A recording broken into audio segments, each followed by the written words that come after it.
Love me little, love me long, is the burden of my song. Love that is too hot and strong burneth soon to waste. Still, I would not have thee cold, not too backward, nor too bold. Love that lasteth till 'tis old, fadeth not in haste. Love me little, love me long, is the burden of my song. Hello, lovely listener. I'm your host, Lindsay, and you're listening to Two Cents Podcast, your audible anthology. Valentine's has just passed. Alas, we are still in the month of love. Of course, love is not an entrant in the world of poetry, and I reckon that it's one of the richest subjects in this art. Join me in this introduction as we explore love at a glance. Cue the intro.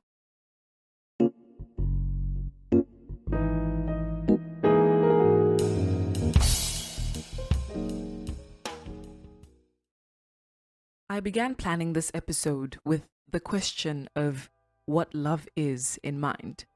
And I think, without going off into a pseudo-philosophical ramble, that it's agreeable to see love as a benign force that extends all kinds of affection from one subject to the other.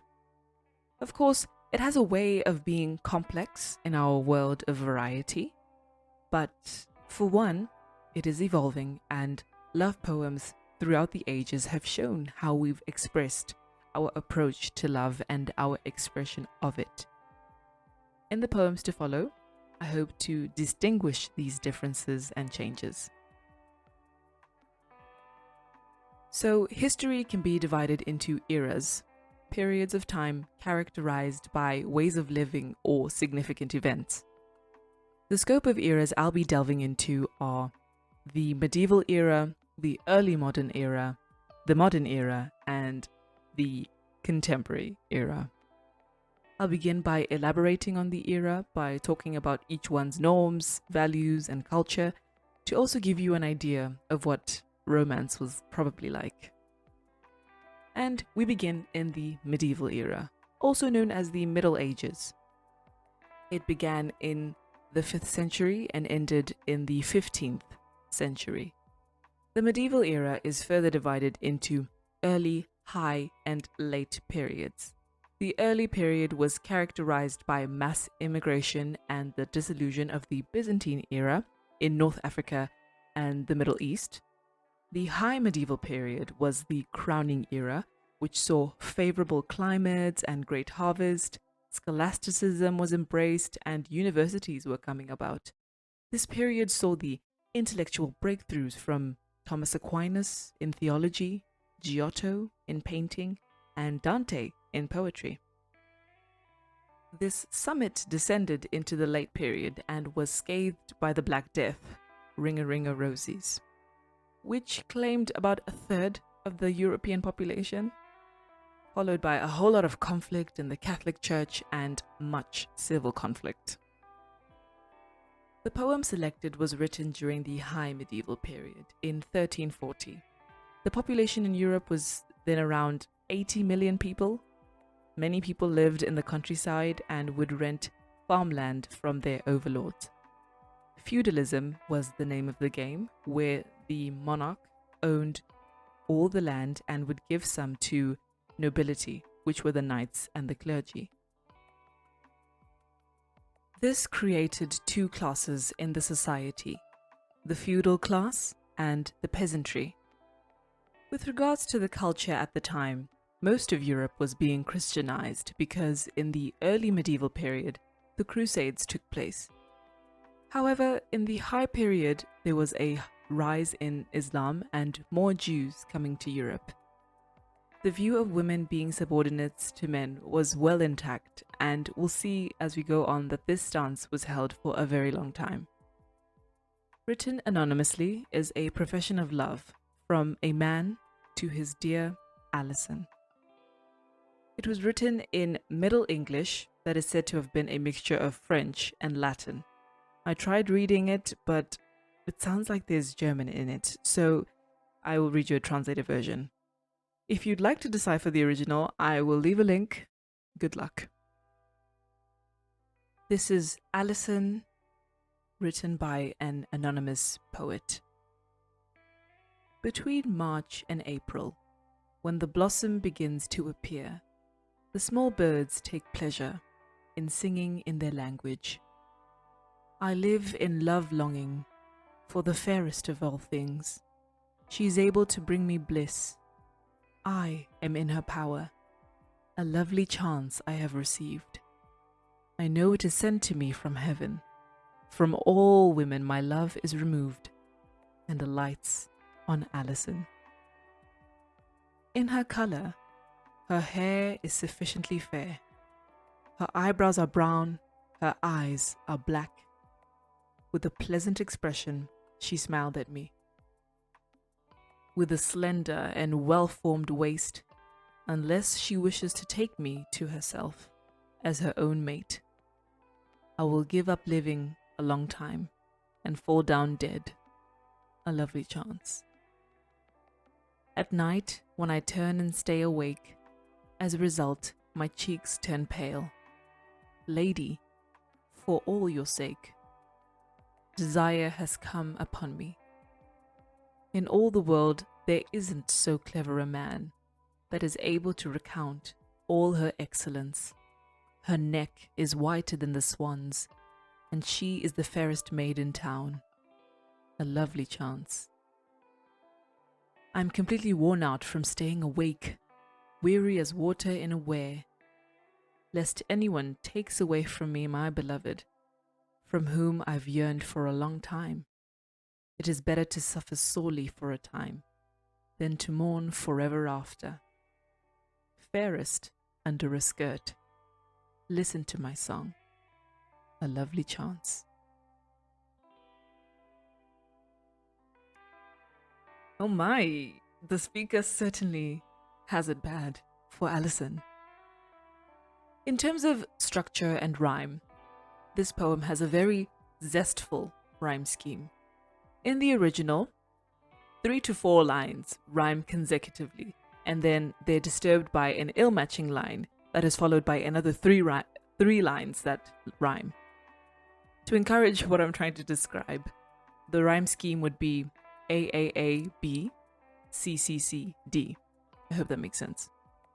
This rhyme scheme gives off an impression of playfulness, and it shows how joyful the speaker is when he talks about Alison. The use of alliteration and similes illustrate Alison to be this unbelievably beautiful woman. The way he ogles over her body and complexion and hair, it's almost as if he idolizes her, because ultimately, her acceptance or rejection of him affects his will to live. Quote, unless she wishes to take me to herself as her own mate, I will give up living for a long time and fall down dead. A lovely chance. From these lines, and ones similar to it, we are able to recognize that Alison has a particular power over the speaker. His episodes of yearning and lovesickness are a common feature in medieval love poetry, but it seems like the beauty of a woman and her resulting reign on a man pokes holes in the expected subordination of women during this era. Medieval love poems seem to have been a plane for confessing feelings that were probably at odds with social norms, but were candid, expressing intense joy and pain, all colored in blue, wink wink. This sort of secretive style made the poems more special and exclusive for the person they were intended, which was normally a woman. On the subject of the speaker's will to live being dependent on the woman's response, I think this can be interpreted in two ways. And on one hand, it feels like blackmail, a case of love me or else. And on the other hand, it seemed like this was a popular way of expressing how deep a man's feelings were by giving the woman they desired power over them. As I mentioned before, Most medieval love poetry is quite coarse, and for the purpose of noting progression in love poetry, it pans out to be unsophisticated. Generally, medieval poetry is tinged by an interest in the supernatural, more so magic, which for the purpose of progression is a bit primary. After all, this era was just the beginning of intellectualism. The next era beholds most of the significant events that have happened in modern history. The spread of the printing press and the Reformation in the mid to late 15th century, the American War of Independence and French Revolution that happened in the late 18th century. All of this as a minimal outline. Each one of these events caused pivotal times in society, and people changed how they saw the world, with uprising after uprising. Freedom, liberty, and equality were buzzwords. This was the time also referred to as the Age of Enlightenment. People sought answers and wanted reasons for how their societies functioned. Individuality was beginning to be embraced with the emergence of declarations affirming that all men are born equal, thus relinquishing the antiqued order of an absolutist monarchy. This importance of individuality was further demonstrated through these revolutions. By extension, I'd say that the emphasis on individuality and seeing all men as equals meant that all people were expected to give a reason for themselves. I'll explain more in a bit, but for now, I will read you Madam Withouten Many Words by Sir Thomas Wyatt. Madam, withouten many words, once I am sure, ye will or no. And if ye will, then leave your boards, and use your wit, and show it so. And with a beck ye shall me call, and if of one that burneth alway, ye have any pity at all, answer him fair, with yea or nay. If it be yea, I shall be fain. If it be nay, friends as before. Ye shall another man obtain, and I mine own, and yours no more. Simple and straight to the point, and therefore displaying the first progression in love poetry from the medieval era. This poem abandons an extravagant appeal for a more honest and polite approach.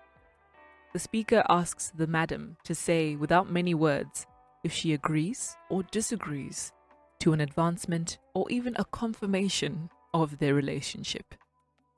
It could be implied that this has been a drawn-out conversation between the speaker and the lady, and at this point, he just wants a simple answer.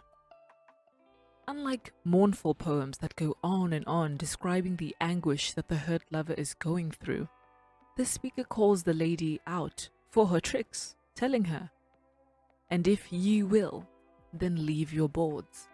Boards meaning tricks. The speaker goes on to say, "And use your wit, and show it so," which shows that he actually adores her wit and finds her to be intelligent, but wishes she didn't use it to play with his heart.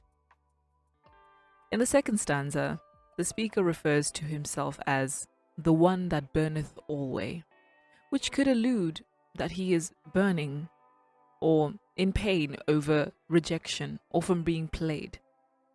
Next, he asks, presumably in a rhetorical way, that if the lady has any pity at all for him or what she's done, she must answer him fair, with a yes or a no. Here the speaker seems emotionally detached from the outcome. This is displayed further in the final stanza where he says, if it's a yes, he'll be fain, meaning he'll be content, and if she rejects him, they can be friends and she shall go on to obtain another man, while he will continue to be his own man and not hers anymore.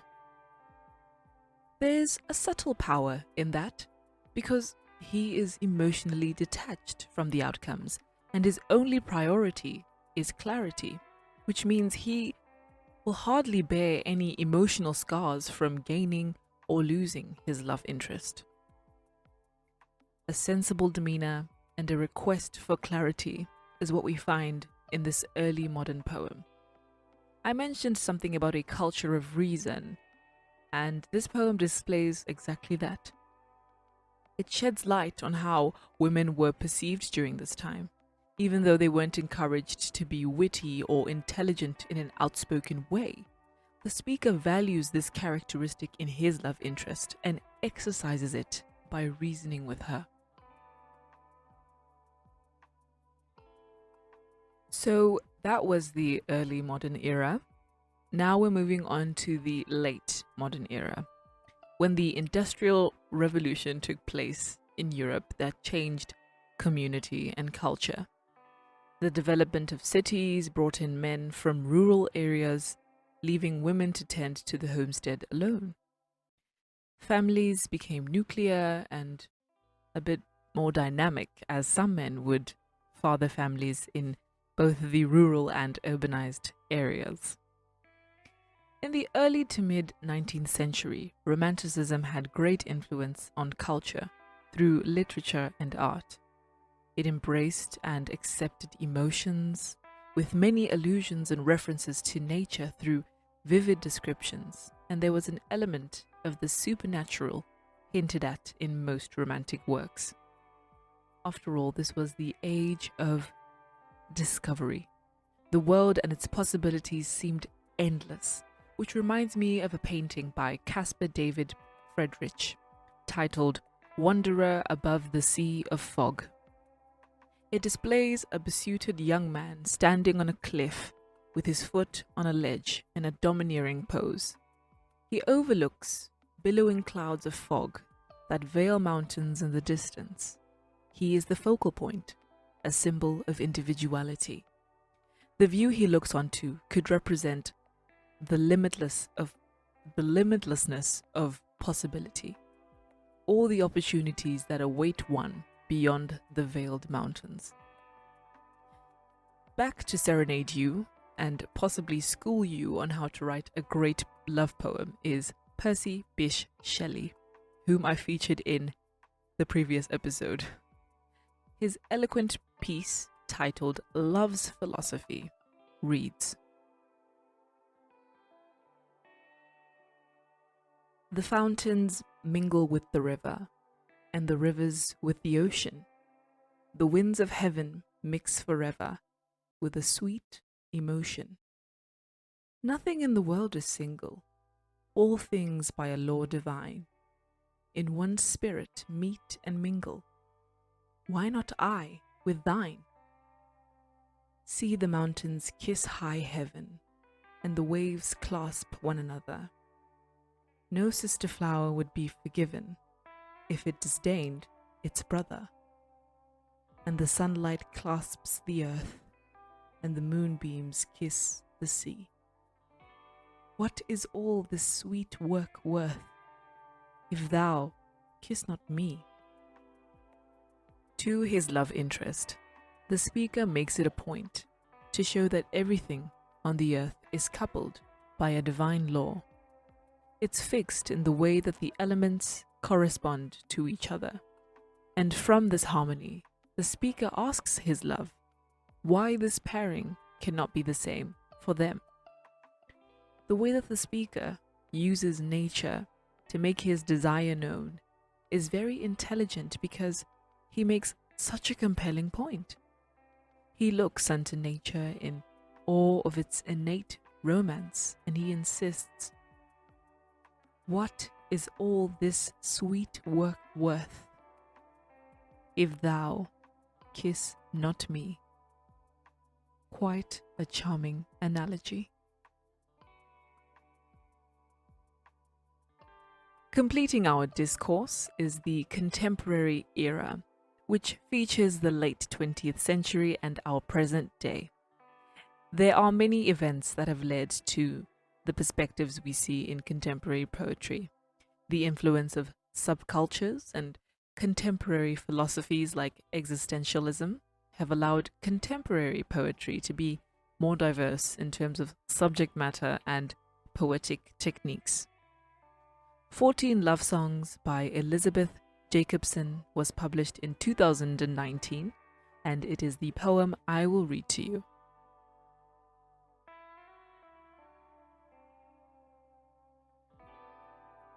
Above a pond, I sit on a wooden bench and throw pebbles into the willows. A rush of sunlight and wind creates a path, and a channel of water dances between the melting ice and brown islands of bulrush.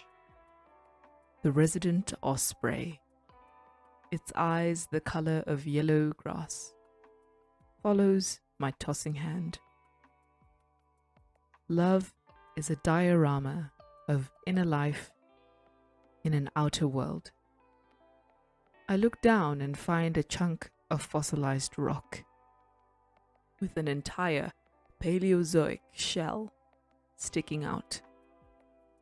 I'm not afraid of love, but terrified of how it is my steady guide.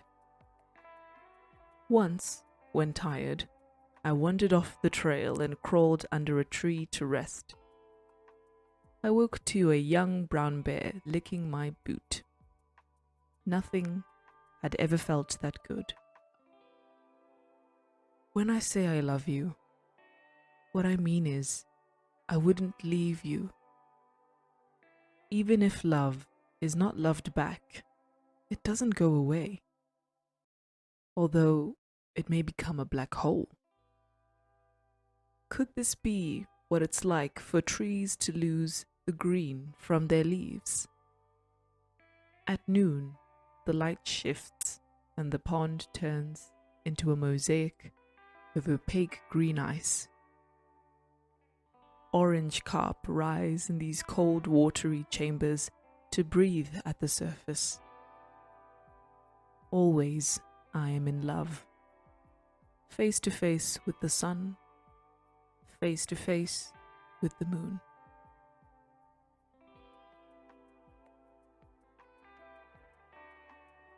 My first thought, based off the title, was maybe she's telling 14 different stories. But that idea fails because there are more than 14 subjects that she mentions. I notice, however, that the speaker alternates between two topics, one being her adventures in nature and the other being her experiences with love. The tone seems conversational, almost as if she's recalling a memory whilst making remarks on her love life. Her experience while out in nature is so detailed and passionate, while her take on love is so detached and somewhat disillusioned, but very honest. Especially with the lines, "Even if love is not loved back, it doesn't go away, although it may become a black hole." In the last line, the speaker fuses her dichotomy and places herself in love face to face with two prominent features of nature, the sun and the moon.